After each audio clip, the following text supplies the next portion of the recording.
Visakha tri junction మార్గాన్ని మూసివేత నిరసిస్తూ ధర్నాకు పిలిపించిన జనసేన నేత నాదెండ్ల మనోహర్ను పోలీసులు అరెస్ట్ చేశారు. అనుమతి లేదంటూ మనోహర్ను అరెస్ట్ చేసినట్లుగా పోలీసులు వెల్లడించారు. దీనిపైన మరింత సమాచారం మా ప్రతినిధి క్రాంతి కుమార్ అందిస్తారు. క్రాంతి, చెప్పండి, అక్కడ పరిస్థితి ఎలా ఉంది? జనసేన నేతలు ఏమంటున్నారు? గురు, విశాఖలో ఈ రోజు జనసేన నేతలు నిరసన కార్యక్రమాన్ని ప్రారంభించారు. దానిలో పాల్గొనేందుకు విశాఖకు వచ్చిన నాదెండ్ల మనోహర్ ని పోలీసులు నోవోటల్ హోటల్లోనే అదుపులోకి తీసుకోవడం జరిగింది. నిరసన కార్యక్రమానికి అనుమతి లేదు, వెళ్ళకూడదు అంటూ కూడా నోవోటల్ హోటల్లోనే నాదెండ్ల మనోహర్ ని ఉంచిన పరిస్థితి అయితే ఉంది. విఐపి రోడ్ లో ఉన్న టైకూన్స్ జంక్షన్ దగ్గర సిగ్నల్ ని గత కొన్ని రోజుల క్రితం ట్రాఫిక్ క్రమబద్ధీకరణ పేరుతో పోలీసులు ఆ జంక్షన్ ని మూసివేసిన పరిస్థితుంది. సిగ్నల్ ని అక్కడ లేకుండా ఆ సిగ్నల్ ని క్లోజ్ చేసిన పరిస్థితుంది. అయితే ఆ సిగ్నల్ క్లోజ్ చేయడం వల్ల ప్రజలు తీవ్ర ఇబ్బందులు పడుతున్నారు. దాదాపు కిలోమీటర్న్నర పైకి వెళ్ళి యూటర్న్ తీసుకురావాల్సి వస్తుంది. అక్కడ ఎటువంటి ట్రాఫిక్ సమస్య లేకున్నా కూడా ప్రజల్ని ఇబ్బంది పెట్టే విధంగా ఈ రకమైన చర్యలు పాల్పడటం పట్ల జనసేన నేతలు ఈ రోజు పిలుపునివ్వడం జరిగింది. దానిలో భాగంగానే నాదెండ్ల మనోహర్ విశాఖ చేరుకున్నారు. ఆ నిరసన కార్యక్రమంలో పాల్గొనేందుకు ఇప్పటికే ఒక నిరసన కార్యక్రమాన్ని పిలిపివ్వడం జరిగింది జనసేన. దానిలో భాగంగా ప్రస్తుతం జనసేన నేతలు అక్కడ చేరుకున్న క్రమంలో పోలీసులకి జనసేన నేతలకు మధ్య కొంత తీవ్ర వాగ్వివాదం చోటు చేసుకుంది. మరోపక్క పోలీసులు ఈ రకంగా అరెస్ట్ చేయడాన్ని అటు జనసేన నేతలు తీవ్రంగా ఖండిస్తున్న పరిస్థితుంది.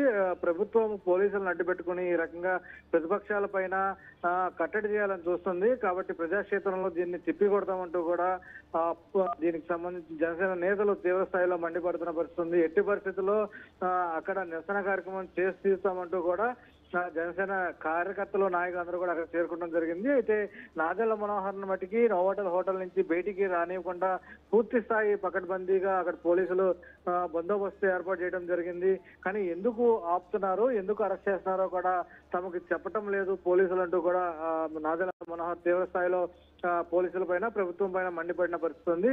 ఎట్టి పరిస్థితుల్లో ప్రజల పక్షాన పోరాడి తీరుతాం, ఎన్ని రకాలుగా అడ్డంకులు సృష్టించినప్పటికీ కూడా ఖచ్చితంగా ప్రజల పక్షాన పోరాటం కొనసాగిస్తామంటూ కూడా జనసేన నేతలు స్పష్టం చేసిన పరిస్థితుంది. అయినప్పటికీ కూడా కొద్దిసేపటి క్రితం పూర్తి స్థాయిలో అక్కడ తీవ్రమైన ఉద్రిక్త వాతావరణం నెలకొందని చెప్పుకోవచ్చు. ప్రస్తుతం అక్కడికి వస్తున్న కార్యకర్తల నేతలందరినీ కూడా ఎప్పటికప్పుడు పోలీసులు అరెస్ట్ చేసి పోలీస్ స్టేషన్ తరలిస్తున్నారు. ధర్నాకు సంబంధించి అనుమతి లేదు కాబట్టే ఈ అరెస్టులు కొనసాగుతున్నాయి అంటూ కూడా మరోపక్క పోలీసులు స్పష్టం చేస్తున్న పరిస్థితి ఉంది. గురు, అయితే క్రాంతి కుమార్, మరోపక్క జనసేన నాయకులు అంటున్నారు మేము శాంతియుతంగానే ధర్నా చేస్తున్నాము, ఇది పూర్తిగా ప్రభుత్వం చేస్తున్న కుట్ర అని ఆరోపిస్తున్నారు. దీనిపైన ప్రభుత్వం ఏ విధంగా స్పందిస్తుంది? వైసీపీ నాయకుల వాదన ఎలా ఉంది? ఖచ్చితంగా ఆ నిరసనకు సంబంధించి జనసేన నేతలు మొదటి నుంచి చెప్తున్నారు, అనుమతి అప్లై చేసినప్పటికీ కూడా అనుమతి ఇవ్వకుండా మరోపక్క శాంతియుతంగా నిరసన చేస్తున్నప్పుడు శాంతియుతంగా నిరసన కూడా చేయలేకపోతే ప్రజల పక్షాన ఏ రకంగా ప్రతిపక్షాలు పోరాటం కొనసాగిస్తాయి? అదే ధోరణి గతంలో గత ప్రభుత్వాలు వైసీపీకి సంబంధించిన నేతలు చేస్తున్న నిరసనలను అడ్డుకుని ఉంటే ఏ రకంగా ఉండేది అంటూ ఆలోచించుకోవాలి అనేది జనసేన నేతల నుంచి వస్తున్న వాదన. అయితే ఎలాంటి అడ్డంకులు ఎన్ని సృష్టించినప్పటికీ కూడా ఖచ్చితంగా తాము చేయాల్సిన ప్రజల పక్షాన పోరాటాలన్నీ కూడా కొనసాగించి తీరుతాము, ఎలాంటి అరెస్టులకి భయపడే ప్రసక్తి లేదంటూ కూడా జనసేన నేతలు స్పష్టం చేస్తున్నారు. మరోపక్క అటు వైసీపీ నేతలకు సంబంధించి పూర్తి స్థాయిలో అనుమతి తీసుకుని నిరసన తెలియజేస్తే ఎవరు ఎటువంటి అరెస్టులు ఉండవు, అనుమతి లేకుండా నిరసన తెలియజేస్తున్నారు కాబట్టి పోలీస్ యంత్రాంగం తన పని తను చేసుకుంటుంది అంటూ కూడా వైసీపీ నేతలు స్పష్టం చేస్తున్న పడుతుంది. పోలీసులు కూడా అనుమతికి సంబంధించి తీసుకోలేదు, అనుమతి లేదు కాబట్టి మేము కూడా అరెస్ట్ చేస్తున్నామంటూ మరోపక్క పోలీసులు చెప్తున్నారు. ఏదైనప్పటికీ కూడా కొద్దిసేపటి క్రితం ప్రజలైతే తీవ్రంగా ఆ జంక్షన్ లో సిగ్నల్ మూసివేయడం వల్ల కొంత ప్రజలు తీవ్ర ఇబ్బందులు పడుతున్నారు కాబట్టి తాము ప్రజల పక్షాన పోరాటం చేస్తున్నామంటూ జనసేన నేతలు చెప్తున్నారు.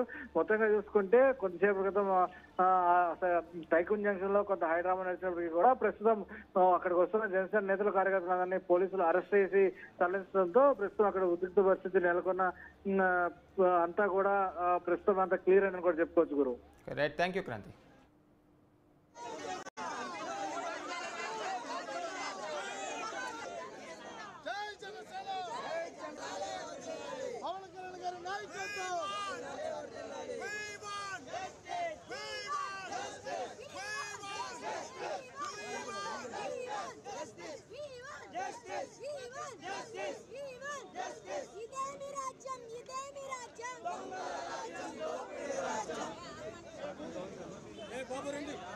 ఒకసారి